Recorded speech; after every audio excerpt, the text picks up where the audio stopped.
Hi guys, it's me Reese, your hair and makeup artist. For today's video ay nabook nga tayo ng 5 teachers at suki ko na talaga sila noon pa kasi 3 years na silang nagpapaayos sa akin every time na may JS prom sila. Last year, 7 silang inayusan ko and ngayon nga dapat is 10 silang aayusan ko kaya lang maiksi yung time na pwede lang kami mag-ayos kaya kumuha na lang sila ng isa pang makeup artist para nga makapag-cater dun sa 5 na teachers. So, eto nga yung mga teachers na inayusan ko. Well, hindi sila lahat na videohan kasi merong mga teachers na ayaw magpa-video and ayaw ng picture ng before and after. And okay lang sa akin kasi I respect kung ayaw nila, okay lang naman. Pero napicturean ko naman sila lahat kasi game naman sila magpa-picture lahat and gusto ko mag-thank you kasi sobrang consistent sila na 3 years na sila nagpapaayos sa akin and sobrang na-appreciate ko yun, yung lagi nila akong kino-contact every time. Ako talaga yung naaalala nila. At isa pa sa sobrang na-appreciate ko ay eto nga yung pagsundo sa akin ni daddy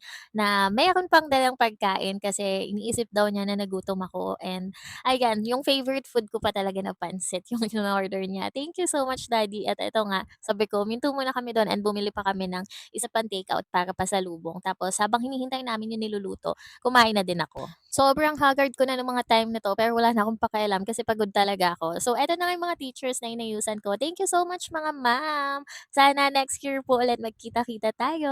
At dito ko natatapusin ang aking makeup vlog for the first time. Thank you so much for watching. Bye guys!